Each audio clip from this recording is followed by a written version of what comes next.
प्रेक्षक मी संचित हॉस्पिटलमध्ये आपलं स्वागत करतो.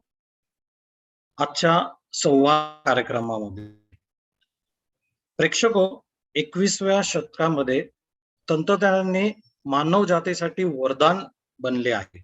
सध्या आपण तंत्रज्ञानाच्या विश्वात जगत आहोत. सकाळी उठल्यापासून ते रात्री झोपेपर्यंत आपण प्रत्येक गोष्टीत आपण तंत्रज्ञानाचा वापर करत आहोत.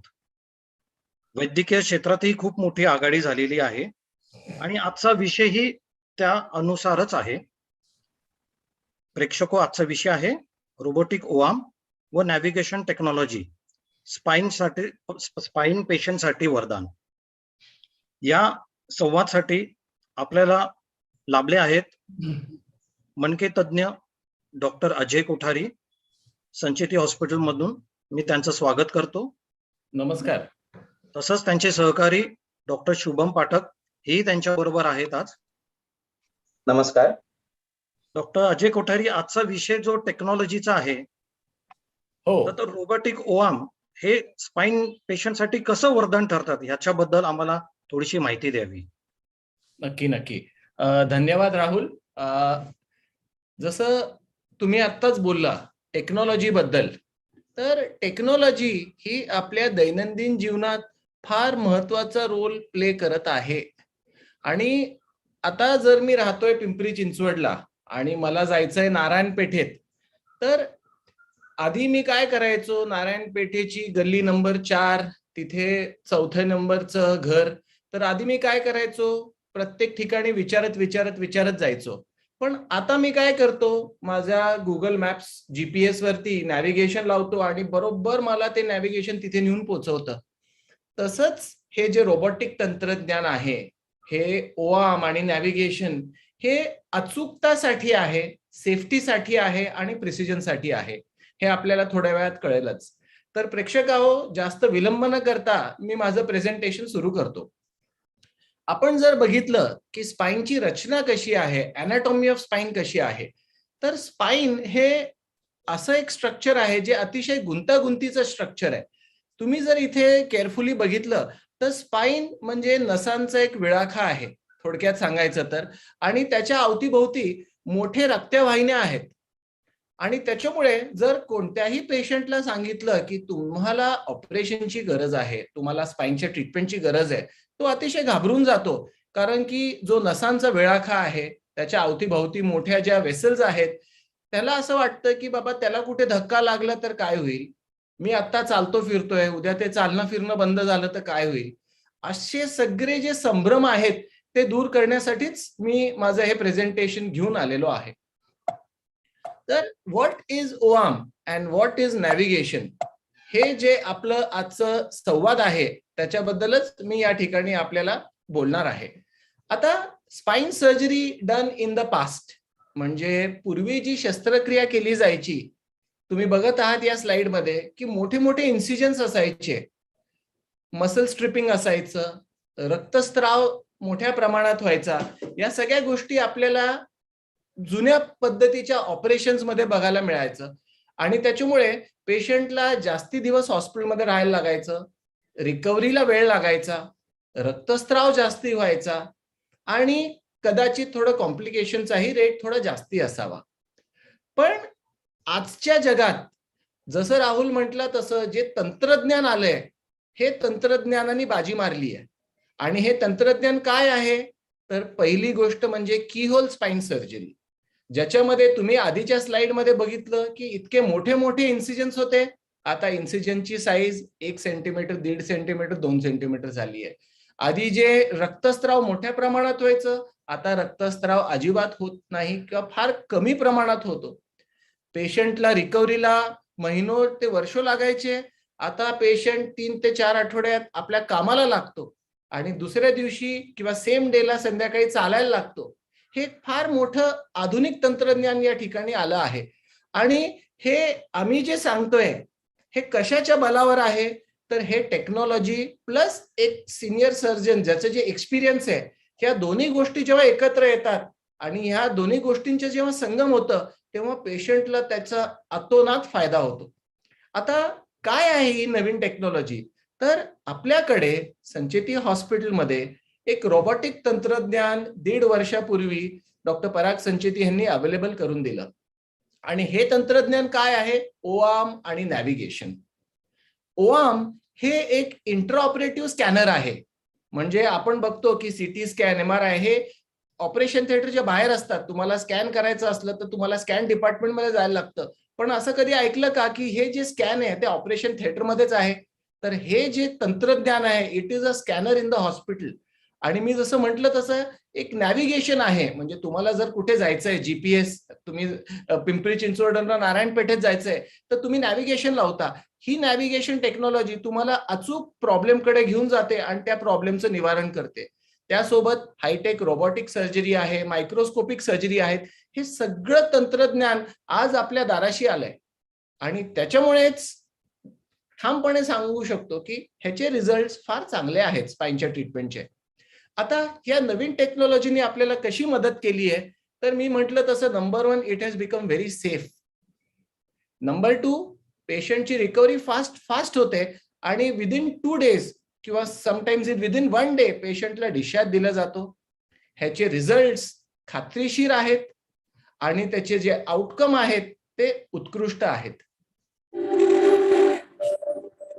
आता काय आहे ओआर्म अँड नॅव्हिगेशन हे जाणून घेऊया. नमस्कार दोस्तों, I am doctor Ajay Kothari. I am a consultant spine specialist at Sancheti hospital Pune.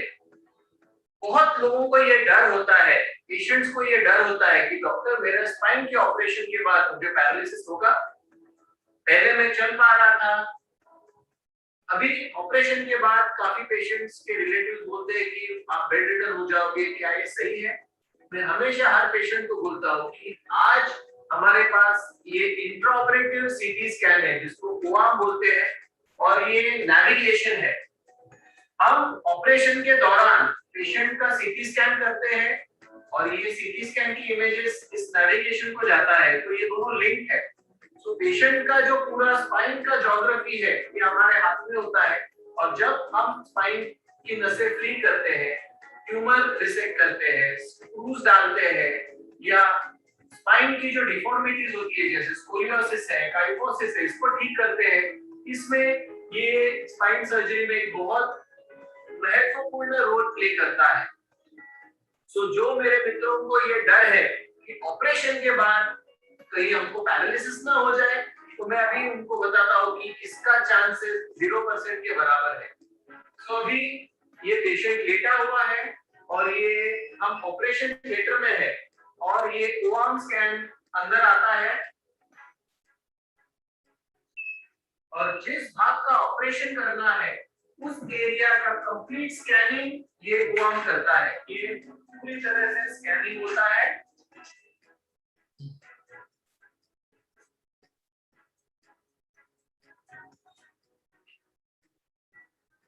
Her angle से स्पाइन का जो प्रॉब्लम है वो बराबर कैप्चर किया जाता है, और ये स्कैनिंग 16 सेकंड में पूरी होती है।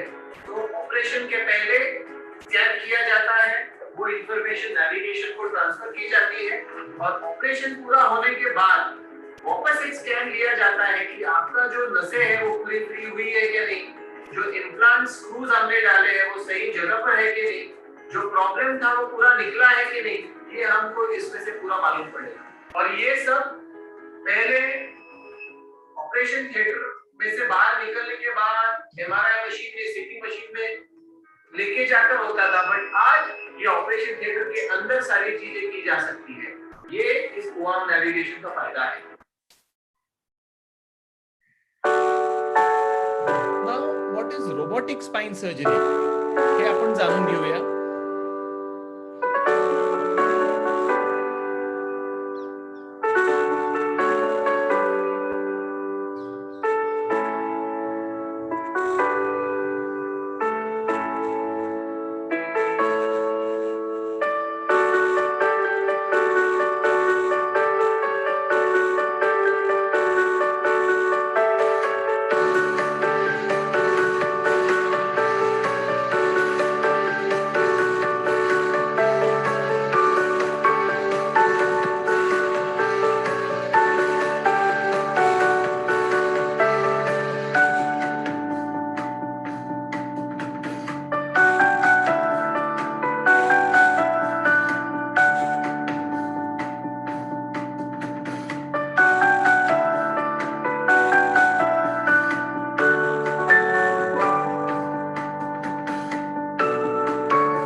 दृष्टिकोनाने बघितलं की जेव्हा रोबोटिक स्पाइन सर्जरीला एक सिनियर सर्जनची साथ मिळते तेव्हा आपण एक खात्रीलायक रिझल्ट बघू शकतो, which is very very very important.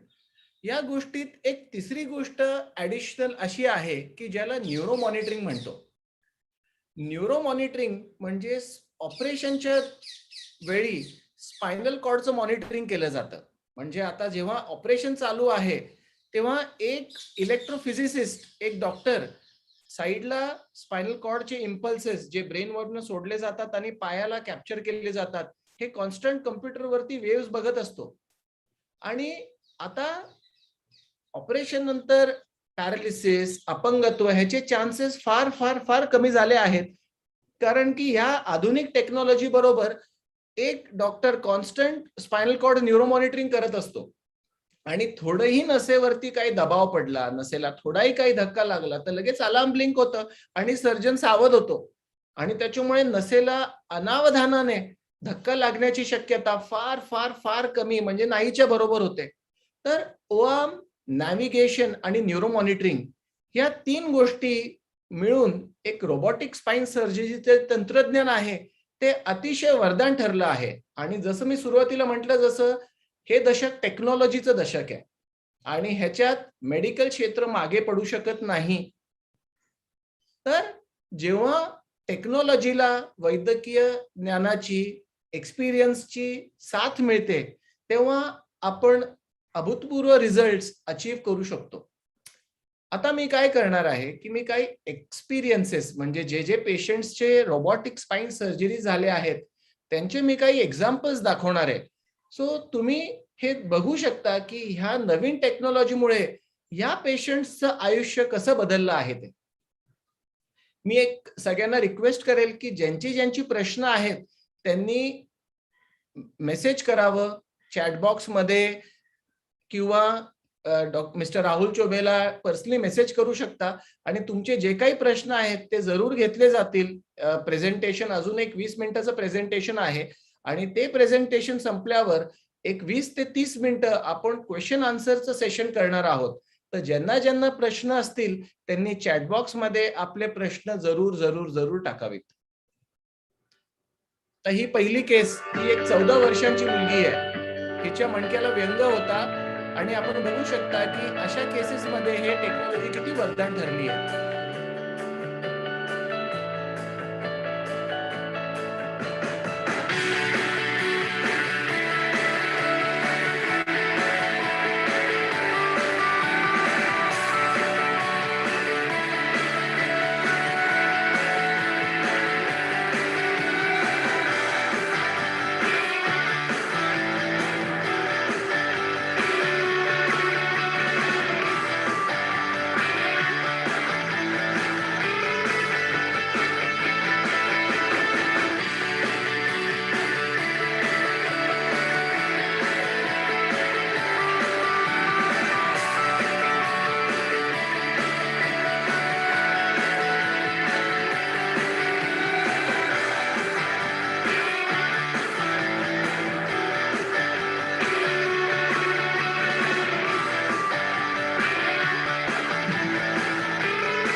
तर मित्रांनो, आपण बघू शकतो इथे की ही 14 वर्षांची मुलगी आहे आणि हिच्या मणक्यात पूर्णपणे व्यंग होता.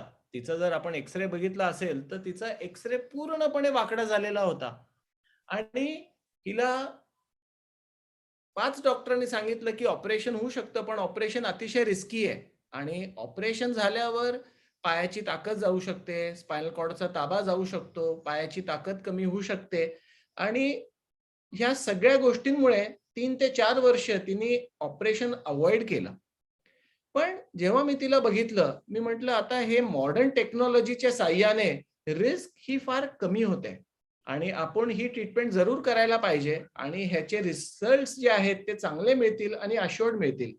आणि त्यांनी त्यातला होकार दिला. आणि आता जे मी एक काही मिनिटांपूर्वी तुम्हाला जे प्रेझेंटेशन दिलं की जे रोबोटिक तंत्रज्ञान आहे, ही सर्जरी त्या तंत्रज्ञानाद्वारे आपण केली आणि आपण बघू शकता की त्याचे रिझल्ट आपल्याला म्हणजे नेत्रदीपक रिझल्ट म्हणतात तसे आपल्याला बघायला मिळतात. आणि हे का शक्य होतं? हे फक्त टेक्नॉलॉजीमुळे शक्य नाही, तर it is a good combination of good technology, surgeons experience and hospital infrastructure and post operative physiotherapy. जर ह्या सगळ्या गोष्टींची सांगड व्यवस्थित घडली तर पेशंटला चांगला रिझल्ट भेटल्याशिवाय राहणार नाही. आता एक पुढचं एक्झाम्पल दाखवतो.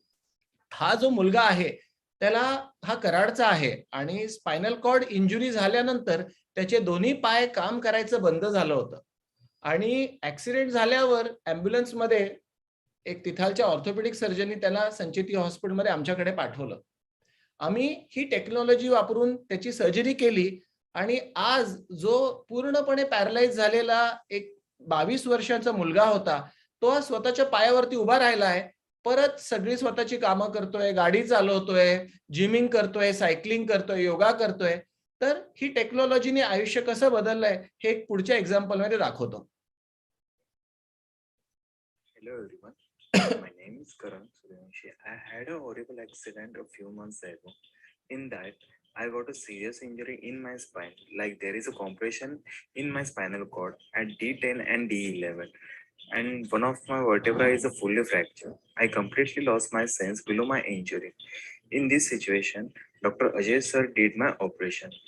सर्जरी के बाद मेरे राइट लेफ्ट में इंस्टेंट ही सेंस आया था और there is some movement also, but उसमें थोड़ा पावर की कमी थी and there is complete no sense in left leg.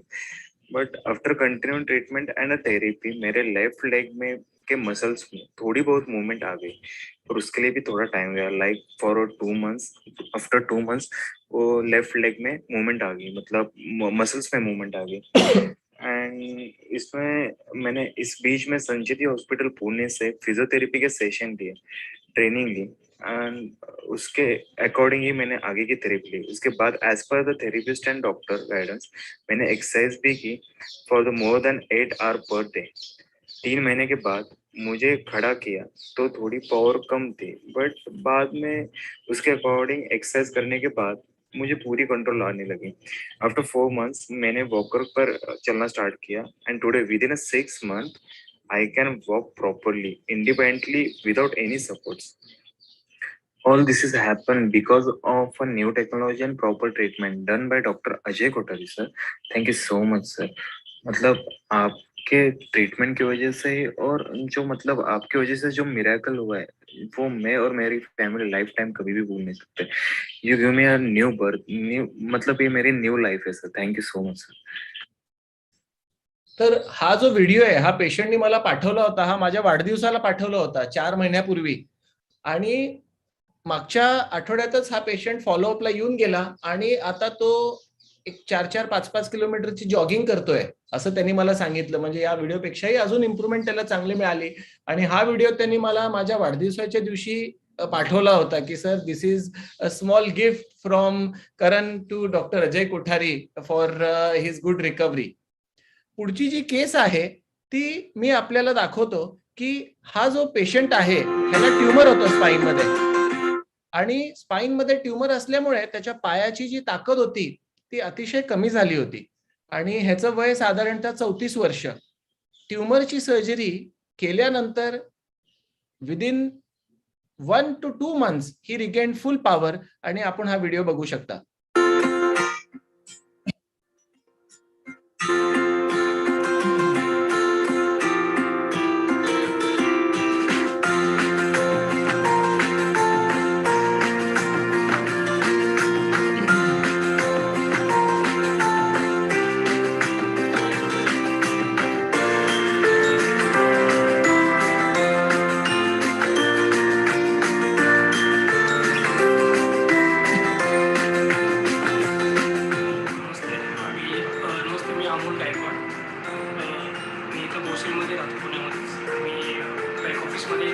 काम पण करतो.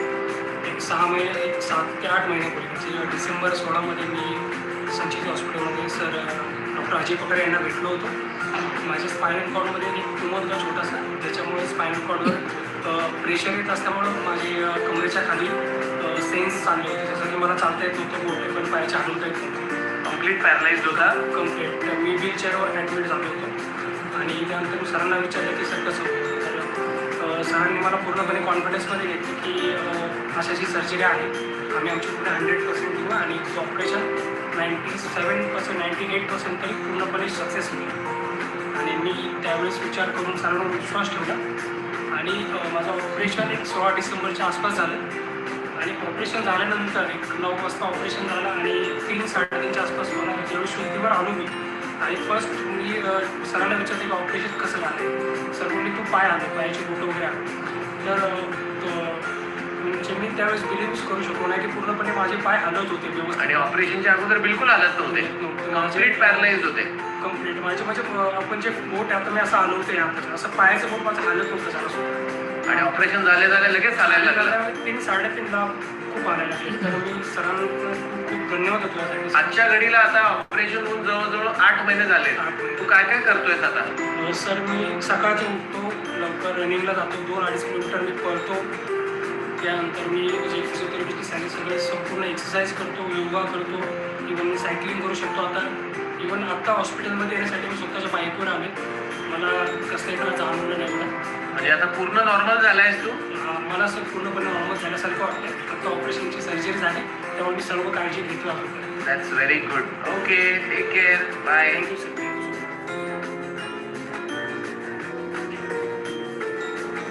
हर एंगल से स्पाइन का जो प्रॉब्लम है वो बराबर कैप्चर किया जाता है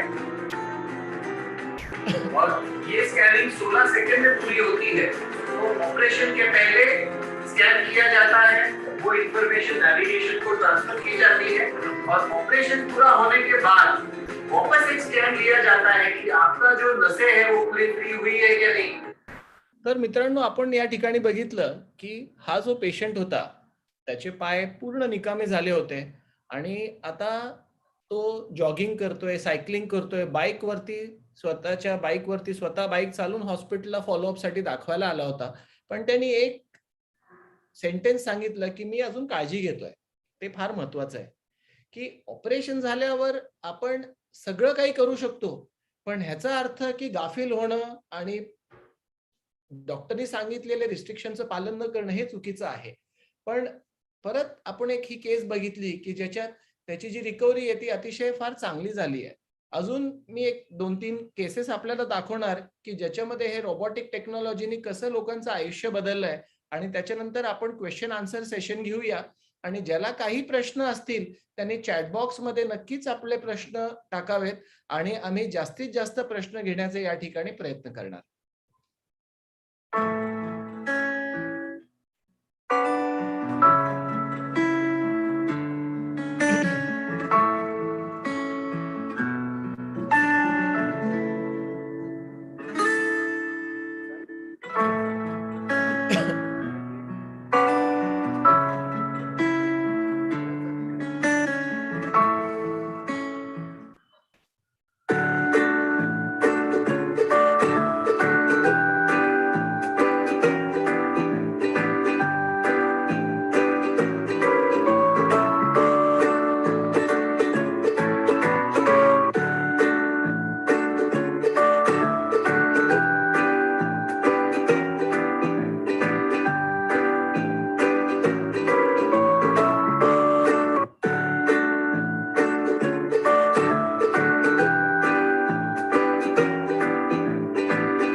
हा 13 वर्षांचा मुलगा, ह्याला मणक्यात कुबड ज्याला म्हणतो मराठी भाषेत किंवा इंग्लिशमध्ये कायफोस्कोलिओसिस म्हणतो किंवा मणक्याचं जे व्यंग आहे असं म्हटलं जातं.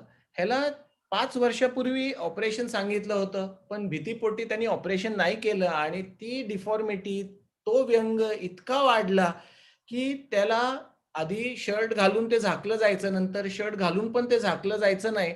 आणि हा मुलगा इतकं डिप्रेशन मध्ये गेला की त्यांनी शाळेला जाणं बंद केलं, कारण की सगळी मित्र त्याला चिडवायची. अशा परिस्थितीत जेव्हा प्रॉब्लेम अतिशय वाढला होता, कायफोसिस ज्याला म्हणतो, अशा परिस्थितीत तो आमच्याकडे आला आणि आम्ही एक चॅलेंज म्हणून हे करायचं ठरवलं. आणि आपण बघताय की परत एक चांगल्या सर्जिकल स्किल्स मध्ये आणि मॉडर्न टेक्नॉलॉजीच्या साह्याने आपल्याला या पेशंटला फार चांगला रिझल्ट देता आला. अजून एक एक्झाम्पल बघूया.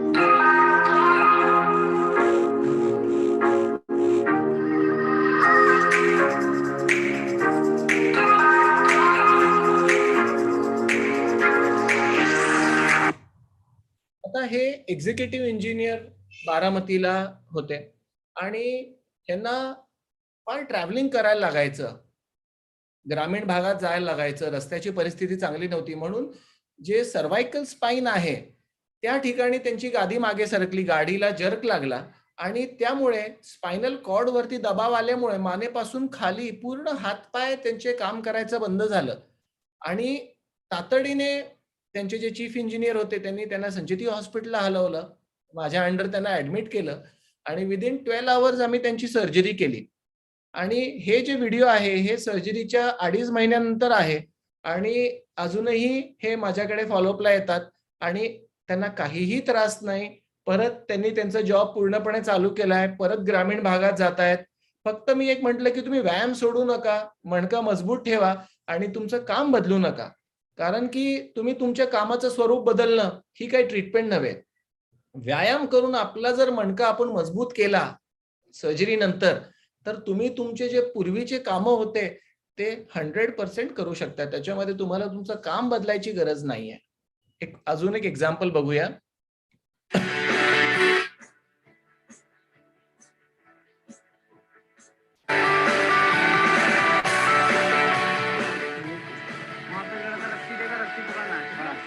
जय श्रीराम.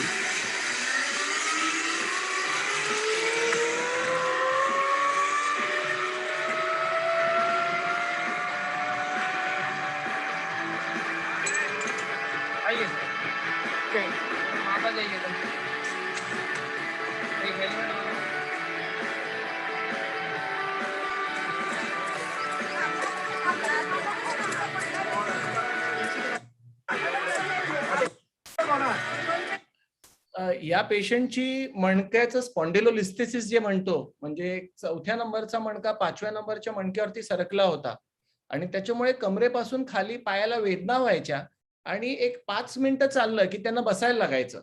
त्यांचं वजन जास्ती होतं आणि ग्रामीण भागात असं सांगितलं जायचं की ऑपरेशन झाल्यावर त्रास होईल, नका करू. त्याच्यामुळे 3 वर्ष त्यांनी टाळली. पण नंतर चालणं ऑलमोस्ट बंद झाल्यावर ते म्हटले की आता चला मी थोडंसं करेज जुटवतो आणि ऑपरेशनचा निर्णय घेतो आणि त्यांनी त्यांचं ऑपरेशन केलं. आणि ह्या मॉडर्न टेक्नॉलॉजीनी ऑपरेशन मी जेव्हा त्यांचं केलं त्याच्यानंतर विदिन 2 to 3 मंथ्स ते इतके नॉर्मल झाले की त्यांनी हॉर्स रायडिंग, जे तुम्ही म्हणताय सेलिंग, पॅराग्लायडिंग, हे सगळी स्पोर्ट्स ऍक्टिव्हिटी पर्यंत ते करू शकतात. आणि ते इतके खुश झाले की त्यांनी मला हा व्हिडिओ मुद्दाम पाठवला. ते म्हटले डॉक्टर तुम्ही तुमच्या सगळ्या पेशंटना दाखवा, कारण की मी जेवढं घाबरत होतो आणि विलंब केला, मी जे सफर केलं हे बाकीच्या पेशंटनी सफर करू नका आणि तुम्ही ट्रीटमेंट करून बरे व्हा, म्हणून त्यांनी मुद्दाम मला हा व्हिडिओ पाठवला होता आणि मी या ठिकाणी दाखवला. आता शेवटचे 1-2 एक्झाम्पल्स घेतो आणि त्याच्यानंतर आपण क्वेश्चन आन्सर सेशनकडे वळूया.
ह्या मिसेस घोष ह्या कलकत्त्यावरनं आल्या होत्या आणि त्यांचं पण थोरॅसिक स्पाईन मध्ये म्हणजे मानेच्या खाली जो एरिया असतो तिथे नस दाबली गेल्यामुळे त्यांना प्रॉब्लेम होता आणि पायाची ताकद कमी झाली होती. या कलकत्त्यावरनं पुण्याला संचिती हॉस्पिटलमध्ये ट्रीटमेंट घेण्यासाठी आल्या होत्या आणि सर्जरी झाल्यानंतर अतिशय छान रिकव्हरी झाली आणि त्यांनी आम्हाला आवर्जून व्हिडिओ कन्सल्टेशन करत असताना हा व्हिडिओ पाठवला आणि त्यांची रिकव्हरी चांगली झाली आहे. एक लास्ट व्हिडिओ दाखवतो ह्याच्यानंतर. एक 14 वर्षांची मुलगी आहे आणि तिला मान मोडायची सवय होती आणि सारखी मान मोडायची सवय असल्यामुळे एकदा मान मोडताना तिच्या स्पायनल कॉर्डला धक्का लागला आणि त्याच्यामुळे तिच्या हातापायाची ताकद एकदम कमी झाली आणि आम्ही तातडीने ती टेक्नॉलॉजीने ट्रीटमेंट करून ती आता पूर्ण बरी झाली आहे. पण एक आवाहन मी करू इच्छितो लोकांना की आपण सलून मध्ये गेल्यावर तो जो सलूनचा माणूस आहे जो हेअर कट करतो तो मान मोडतो किंवा आपल्याला स्वतःला पण कुणाला मान मोडायची सवय असते, तर कृपा करून तसं करू नका, कारण की त्याच्यामुळे आपल्या मणक्याची हानी होते, इजा होते आणि तसं होऊ देऊ नका.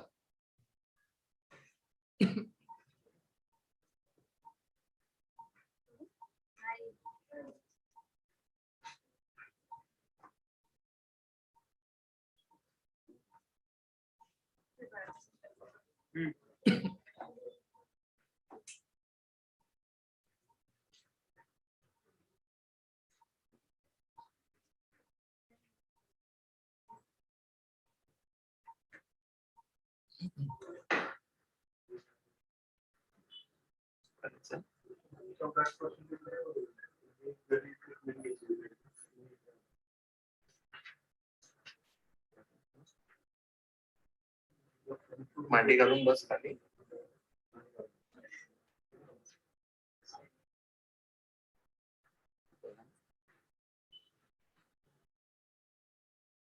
तर मित्रांनो, मी माझं प्रेझेंटेशन इथे थांबवतो आणि आता आपण क्वेश्चन आन्सर सेशनला सुरुवात करूया.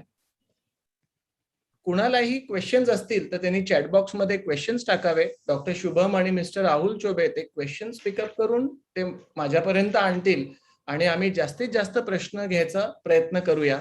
आणि ज्यांना एवढे या ह्याच्यात संधी मिळाली नाही त्यांनी आवर्जून आम्हाला कॉन्टॅक्ट करा आणि आम्ही नक्कीच त्यांना जास्तीत जास्त लोकांना त्यांचे प्रश्न सोडवण्यासाठी मदत करणार. धन्यवाद आणि आय होप की तुम्हाला माझं प्रेझेंटेशन आवडलं. But this is not for promoting की आम्ही किती हायटेक काम करतो, पण मग प्रेझेंटेशनचं मेन पर्पज आहे की people should understand that in 21st century आता जग बदलतंय, टेक्नॉलॉजी बदलते आणि आपल्याला त्या नवीन टेक्नॉलॉजीचा पुरेपूर फायदा उचलला गेला पाहिजे.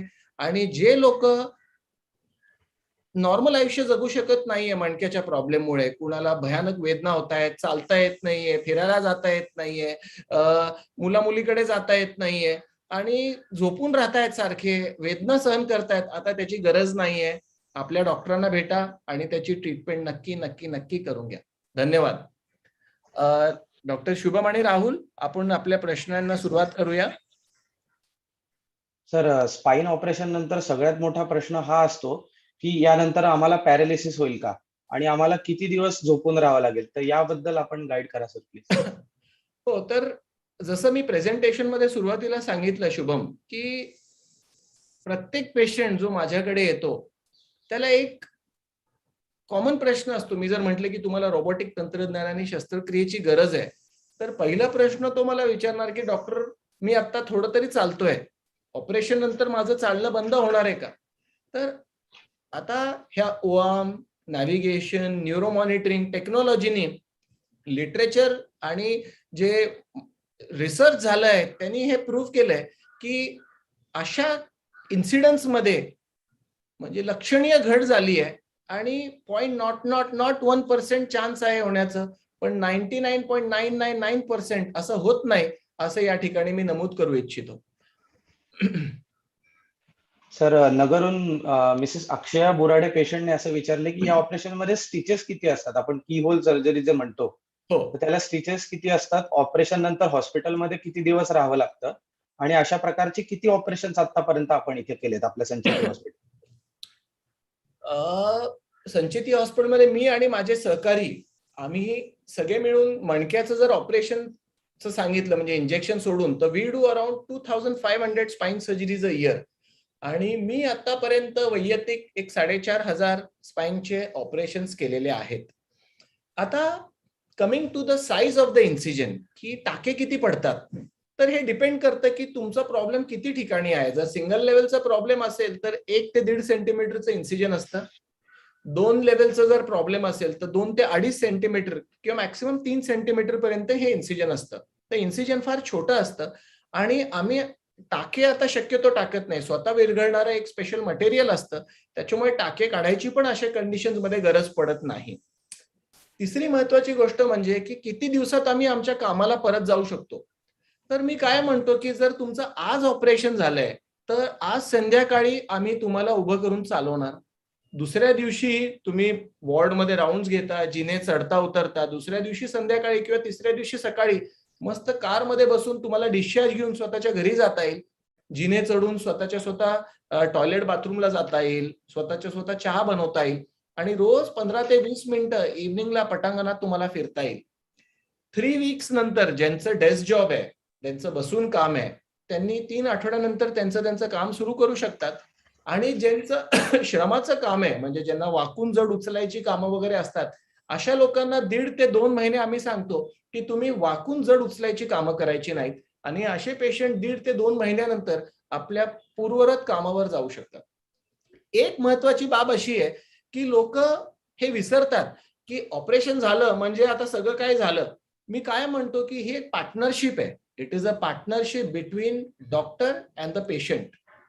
मी माझं काम एकदम चांगलं करून देणार, पण पुढे त्याला मेंटेन करणं हे तुमची जबाबदारी आहे.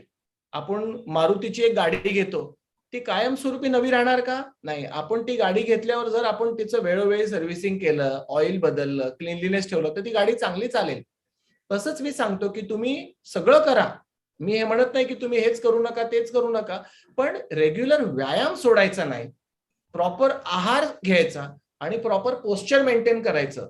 असं जर आपण केलं तर आपलं ऑपरेशन आयुष्यभर टिकू शकतं.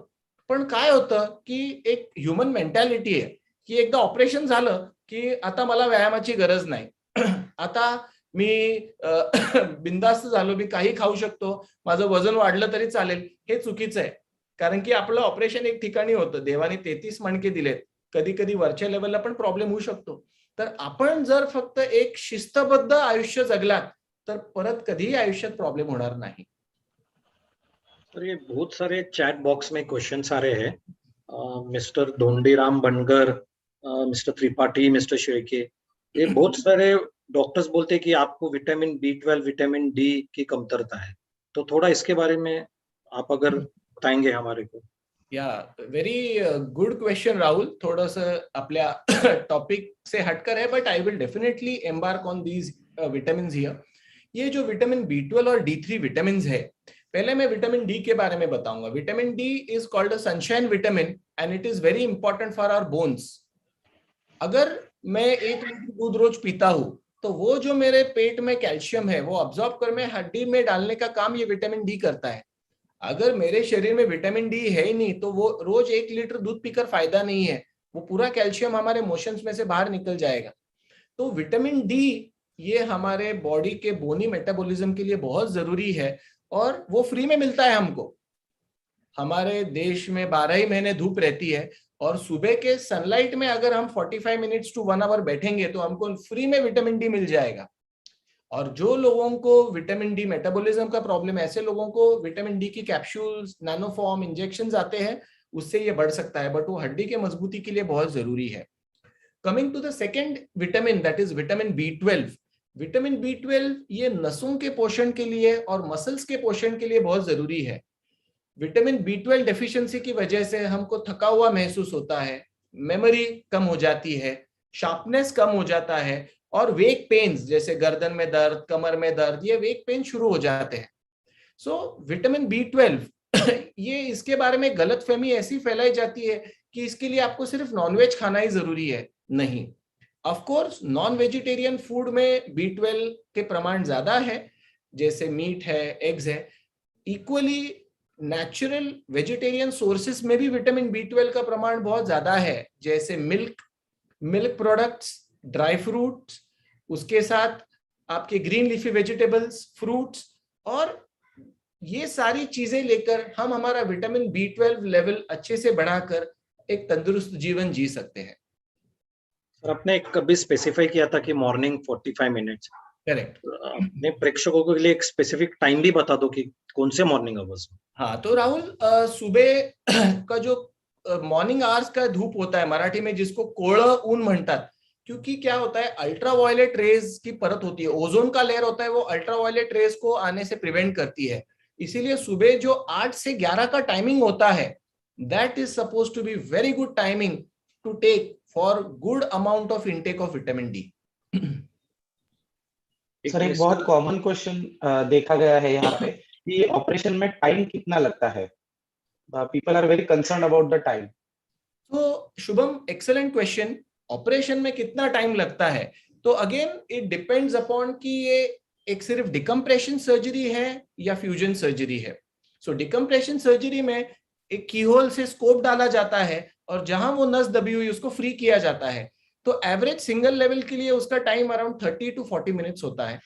अगर 2 लेवल है तो around 45 minutes to 50 minutes is surgery का टाइमिंग होता है। पर अगर कोई पेशेंट को स्पाइन में इंस्टेबिलिटी है, जैसे एक बोन दूसरे बोन के ऊपर स्लिप हो गया है, और ऐसे पेशेंट्स को इंस्ट्रूमेंटेशन की जरूरत पड़ती है, तो ऐसे पेशेंट्स में रफली अराउंड 1.5 आवर्स to 2 आवर्स इतना सर्जरी का टाइम लगता है। मिस्टर बुराडे ने एक क्वेश्चन पूछा है about this OARM technology. What are the numbers of operation done in with this technology in Sancheti hospital? So मैं और मेरे जो स्पाइन के कलीग्स है एट संचेती हॉस्पिटल, हमारे पूरे टीम ने अभी तक around 900 OARM and navigation assisted surgeries की है। सर, मिस्टर प्रकाश है, उनका ऐसा क्वेश्चन है कि उनके स्पाइन को पूरा एस प्रकार का आकार आ गया है, तो इसमें OARM टेक्नोलॉजी से कितना फायदा हो सकता है सर? OARM टेक्नोलॉजी इसके लिए बहुत फायदेमंद है। अभी अगर आपने मेरा प्रेजेंटेशन देखा होगा तो उसमें बहुत से पेशेंट का स्पाइन एस शेप था और उस डिफॉर्मिटी को स्कोलियोसिस बोलते हैं। सो ऐसे केसेस में पहले तो आप आपके डॉक्टर से मिले कि इसके कारण क्या है वो जान ले, पहले पता करें कि फिजियोथेरेपी से, एक्सरसाइजेस से, ब्रेसिंग से अगर ये ठीक हो सकता है तो बेस्ट है। पर अगर ये सब चीजें कर भी उसमें इंप्रूवमेंट नहीं आ रहा है तो फिर इसमें कोई सर्जिकल इंटरवेंशन की जरूरत पड़ सकती है। और अगर आपके डॉक्टर कहते हैं कि हाँ इसको सर्जिकल इंटरवेंशन करके ठीक करना है, तब तो पक्का इसमें OARM और navigation is the way forward, it is the game changer. बहुत अच्छा रोल है। So there is one patient, Mr. किरण खरमाटे, जिनका 12 मंथ्स पहले अल्फा-S1 फ्यूजन सर्जरी हो चुका है। तो सर, रिवीजन सर्जरीज में इसका कितना फायदा होगा? ऐसा भी एक कॉमन क्वेश्चन देखा गया है। क्या बहुत अच्छा क्वेश्चन है शुभम। लोग अक्सर ये बोलते हैं कि अगर मेरा एक बार स्पाइन का ऑपरेशन हो गया है और दूसरी बार अगर वहां प्रॉब्लम आता है तो वहां जाना काफी रिस्की है, क्योंकि ऑलरेडी वहां एक सर्जरी हो चुकी है। बट जैसे मैंने आपको शुरुआत में एग्जांपल बताया कि अगर मुझे चिंचवड़ से नारायणपेट जाना है तो वो आप जीपीएस नेविगेशन से, वो आपकी जो मोबाइल का जीपीएस है गूगल मैप्स, वो डायरेक्टली आपको नारायणपेट लेके जाएगा। वैसे ही in revision surgeries OARM and navigation का बहुत बड़ा रोल है। और पहले जहां ऑपरेशन हुआ है उसको बाईपास कर जो प्रॉब्लम का जगह है, ये अपना रोबोटिक सर्जरी डायरेक्टली अपने को उस जगह ले जाता है और स्पाइन को फ्री करके उसमें अच्छे रिजल्ट्स हम ला सकते हैं। तो रिवीजन स्पाइन सर्जरी में इसका रोल बहुत बहुत बहुत बड़ा है। सर, सुपरवाइज फिजियोथेरेपी कितने दिन करना चाहिए ऑपरेशन के बाद? तो फिजियोथेरेपी इज इम्पोर्टेंट, मतलब कहीं ऐसा जाकर आपको फिजियोथेरेपी करने की जरूरत नहीं है, या ऑपरेशन के बाद आपको कोई स्पेशलाइज्ड फिजियोथेरेपिस्ट लगाना है या कोई स्पेशलाइज्ड फिजियोथेरेपी सेंटर जाना है, ऐसी जरूरत नहीं है। हमारे जो फिजियोथेरेपिस्ट है वो आपको पूरा प्रोटोकॉल दे देंगे और वो प्रोटोकॉल लेकर आपको रेगुलरली एक्सरसाइज करनी है। इसके 4 लेवल्स के एक्सरसाइजेस होते हैं। जैसे पहले 3 महीने में लेवल 1 देते हैं, 3 months to 6 months में लेवल 2 एक्सरसाइजेस देते हैं, 6 months to 9 months में लेवल 3, और लेवल 4 मतलब जिसमें योगा कर सकते हो, जिसमें जिम कर सकते हो, जिसमें कार्डियो कर सकते हो, ऐसी सारी एक्सरसाइजेस 4th लेवल में अलाउड है। तो फिजियोथेरेपिस्ट का रोल इसमें बहुत इंपॉर्टेंट है। वो जैसे मार्गदर्शन करते हैं, आपको अगर कॉन्फिडेंस है कि आप खुद घर पे कर सकते हो तो उसका वीडियो निकाल के ले लो और वो देख के आप खुद ये एक्सरसाइज कर सकते हो। कहीं रेगुलर जाके करने की जरूरत नहीं है। हाँ, अगर आपको कॉन्फिडेंस नहीं है या आपको वो पता नहीं चल रहा है तो आप जरूर एक फिजियोथेरेपिस्ट के सुपरविजन में वो एक्सरसाइज करें। Yes sir. सर, एक क्वेश्चन है कि प्रेक्षकों को लग रहा है कि ओआम टेक्नोलॉजी ये पूरा ऑपरेशन रोबो करता है, तो इसके बारे में थोड़ा सा जानकारी दें। देखो, ये मैंने जैसे बताया था, ये रोबोटिक टेक्नोलॉजी है, और मैंने पहले ये भी बताया था कि it is a good Confluence of experience surgeon end technology. ऐसा नहीं है कि मैं कोई चेंबर में बैठा हूं और पेशेंट कहीं लेटा हुआ है और वो रोबो कर रहा है, ऐसा नहीं है। ये रोबोटिक टेक्नोलॉजी है, बट इसमें सर्जन वहां खड़ा होता है, सर्जन की आंखों के सामने, उसके सुपरविजन के अंडर ये सारी सर्जरी होती है, और टेक्नोलॉजी उसको हेल्प करता है कि वो जो सर्जरी कर रहा है उसमें प्रिसीजन, एक्यूरेसी, सेफ्टी, ये सारे चीजों के लिए। तो yes, robotic technology is there, but surgeon is always there, और सर्जन और रोबोटिक टेक्नोलॉजी ये दोनों मिलकर पेशेंट का ऑपरेशन होता है, बट सर्जन ऑलवेज वहां खड़ा होता है ऑपरेशन के दौरान, और सर्जन ही ऑपरेशन करता है, टेक्नोलॉजी उसको हेल्प करता है। टेक्नोलॉजी आने के पहले सब सर्जरी सर्जन करते थे, अभी टेक्नोलॉजी आई है तो इसमें फिर कॉस्ट ट्रीटमेंट बढ़ता है क्या, कैसा है, इसके बारे में थोड़ा। I will give one disclaimer here कि थोड़े कुछ प्राइवेट चीजें मैं यहाँ शेयर करता हूँ, बट ये प्लेटफॉर्म में लूंगा हमारे चेयरमैन डॉक्टर पराग संचेती को धन्यवाद करने के लिए कि ये जो टेक्नोलॉजी है ये बहुत कॉस्टली मशीन्स होती है। ये जो ओआम है, नेविगेशन है, न्यूरो मॉनिटरिंग है, इसका कीमत करोड़ों में है, और ये टेक्नोलॉजी इंडिया में हार्डली 2 या 3 सेंटर्स में अवेलेबल है। अमेरिका में, यूरोप में, अगर ऑस्ट्रेलिया में अगर ये सर्जरीज होती है तो इसका खर्चा इंडिया से 10 गुना ज्यादा होता है। But our chairman doctor Parag Sancheti has kept the rates of these robotic surgeries very subsidized and very very very minimal। और उन्होंने हमारे जो फाउंडर चेयरमैन है डॉक्टर के.एच. संचेती, पद्म विभूषण डॉक्टर के.एच. संचेती, उनका हमेशा ये मोटो रहा है, संचेती हॉस्पिटल की नींव रही है कि good quality treatment should be there, but it should be at an affordable cost. हर मिडिल क्लास और लोअर क्लास जो इंसान है उसको ये टेक्नोलॉजी का फायदा मिलना चाहिए, नहीं तो टेक्नोलॉजी का फायदा क्या। तो मैं आपको ये बताना चाहता हूं कि ये टेक्नोलॉजी का बोझा एक कॉमन मैन के पॉकेट पर नहीं पड़ता है, और इसका खर्चा बेयरली 5-10,000, 15,000 रुपीज, 20,000 रुपीज ज्यादा होता है, बट उससे ज्यादा आम आदमी को इसका बोझा नहीं पड़ता है। सर, एक अश्विनी मॅडम आहे, तो उन्होंने क्वेश्चन पूछा है की सर माझा मुलाचा अपघातामध्ये मज्जातंतू दबलेला आहे आणि त्याला सेन्सेशन नाहीये आणि 9 वर्ष झाली आहेत। तो राहुल, हे असं आहे ना की स्पायनल कॉर्ड इंजुरी मध्ये तुम्ही जेवढ्या लवकर ट्रीटमेंट करता तितकी लवकर रिकव्हरी होते आणि चांगली रिकव्हरी होते, कारण की ते जे न्यूरॉन्स आहेत स्पायनल कॉर्ड मध्ये ते रोज खराब होत जातात, आणि तुम्ही जेवढ्या लवकर ते इंटरव्हीन करता तितक्या लवकर ते न्यूरॉन्स रिजनरेट होतात। पण जसं मी म्हटलं तसं फिअर फॅक्टरमुळे लोक ऑपरेशन करून घेत नाही, आणि त्याच्यामुळे ते न्यूरॉन्स खराब खराब खराब खराब खराब होत जातात, आणि त्याच्यामुळे अशी एक स्टेज येते की नंतर ती नस पूर्ण कामात निघून जाते।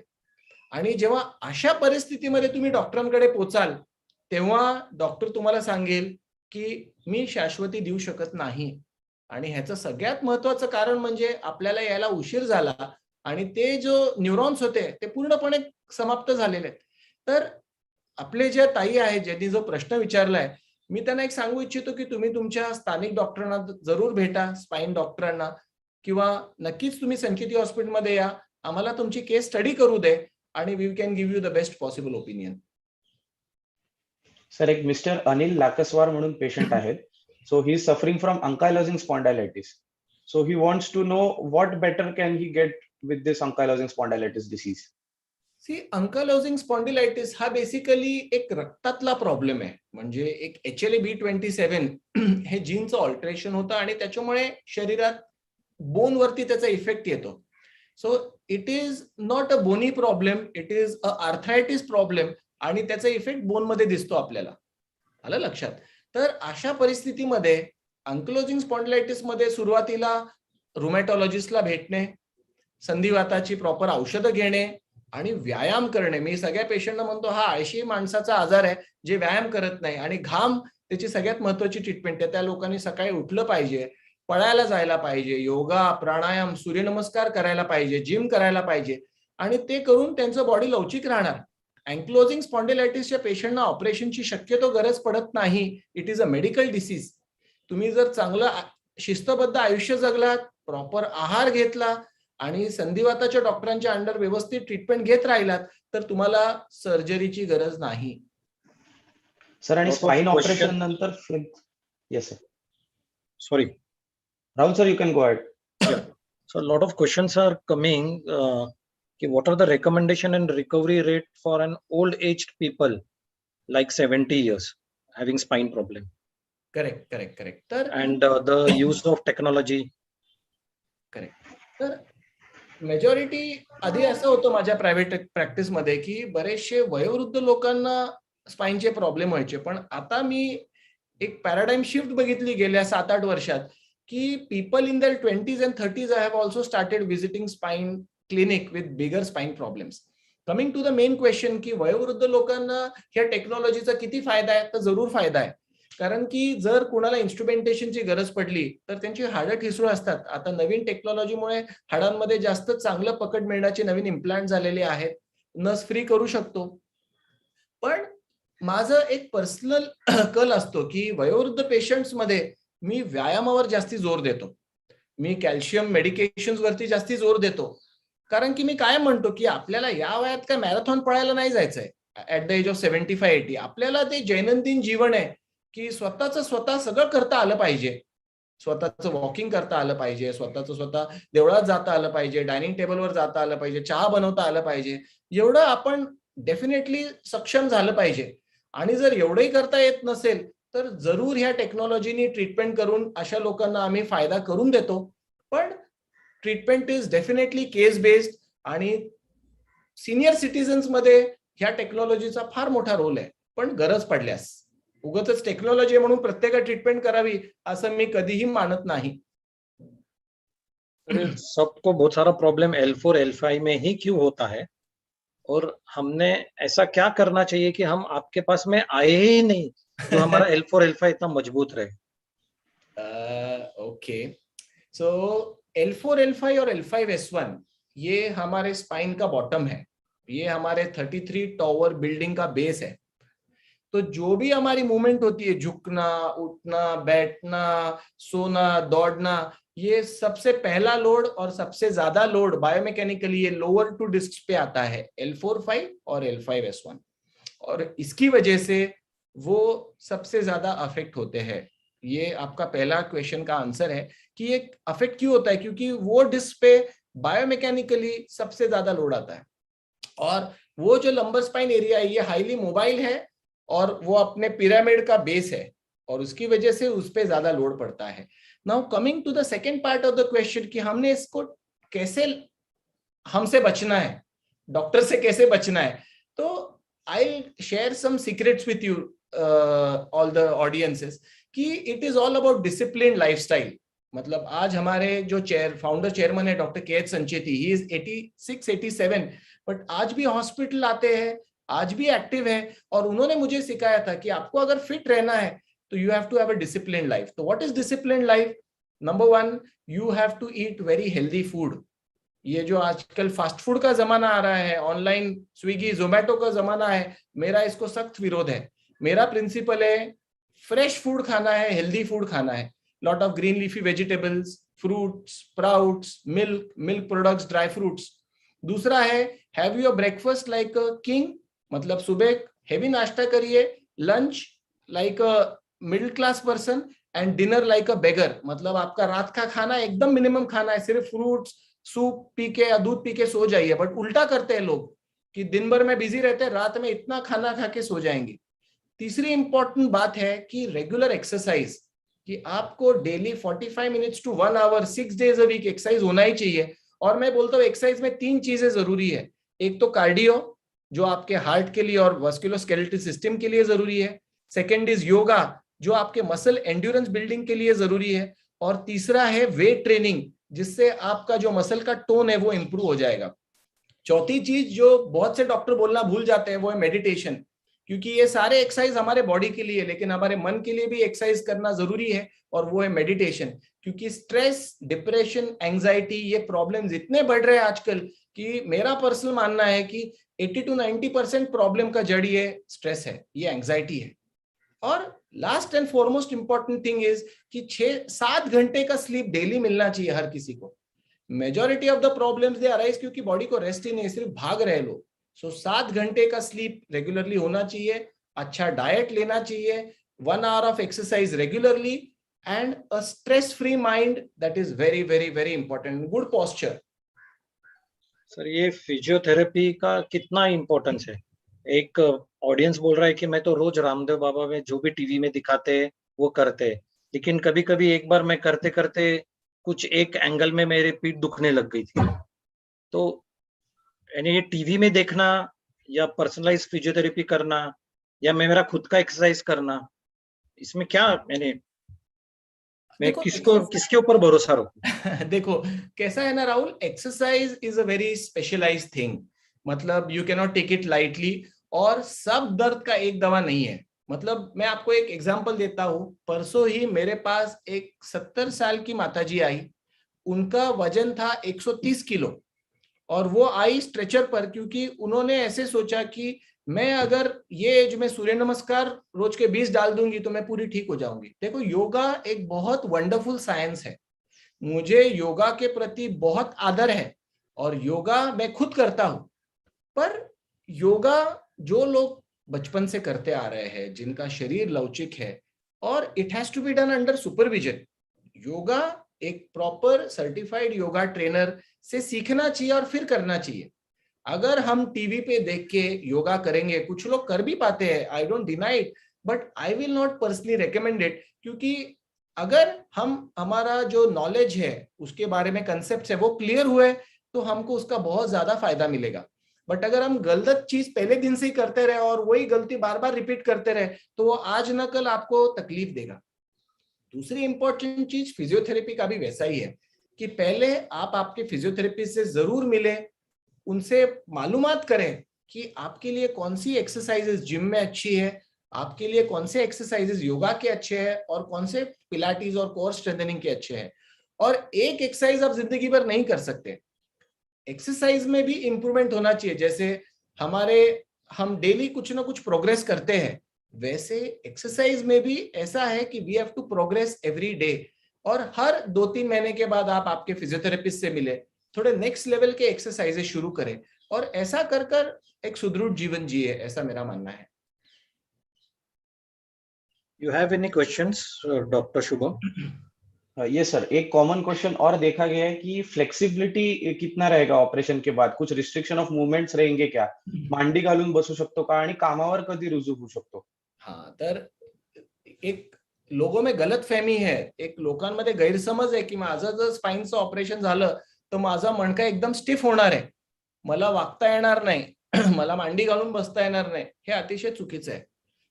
मणक्याच्या ऑपरेशन नंतर स्टिफनेस येत नाही। तुम्ही तुमची दैनंदिन शस्त्रक्रियेनंतर जी दिनचर्या होती, जसं मांडी घालून बसायचं, 2 पायांवरती बसायचं, जरूर करू शकता। मी फक्त पुनरुच्चार एक गोष्टीचा केला की ऑपरेशन झाल्यानंतर व्यायाम मात्र सोडायचा नाही, मणक्याची मजबूती, आपण मसल्सची मजबूती ठेवली पाहिजे।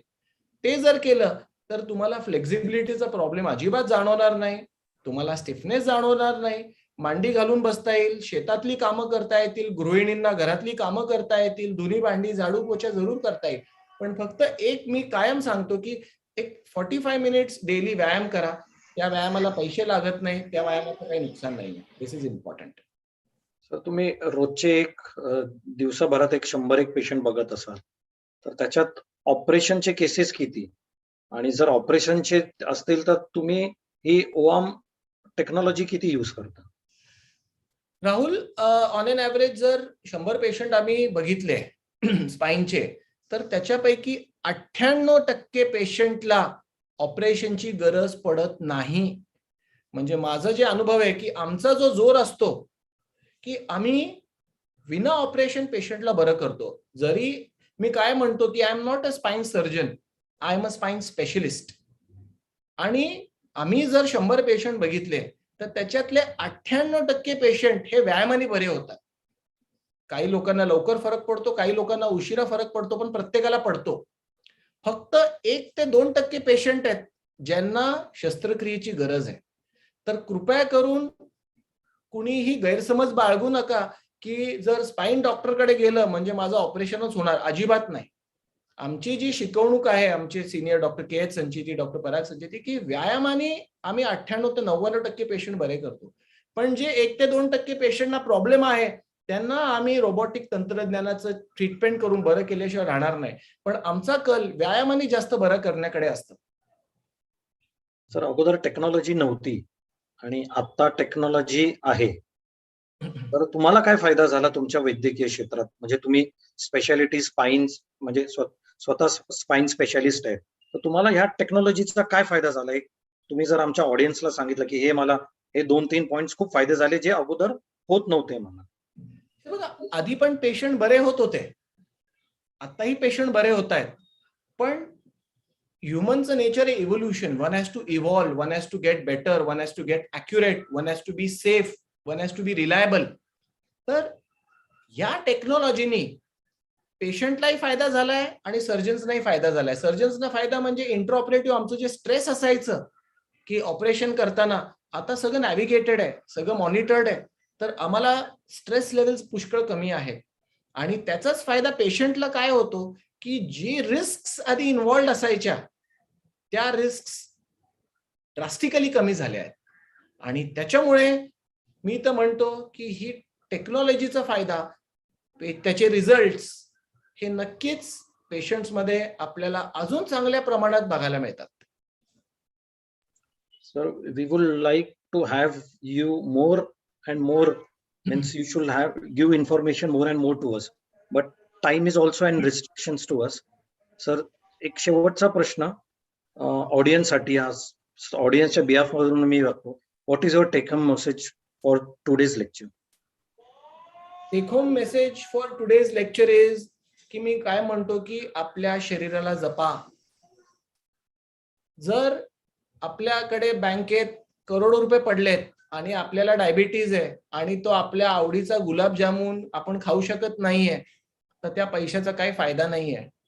तुमच्याकडे करोडो रुपये पडलेत, तुमचे गुडघे पूर्ण झिजलेत आणि तुम्हाला वॉकिंगला जाता येत नाहीये, मुला मुलीकडे जे परदेशात त्यांच्याकडे जाता येत नाहीये आणि तुम्ही घरी बसून आहात, तेव्हा पैशाचा काही उपयोग नाहीये.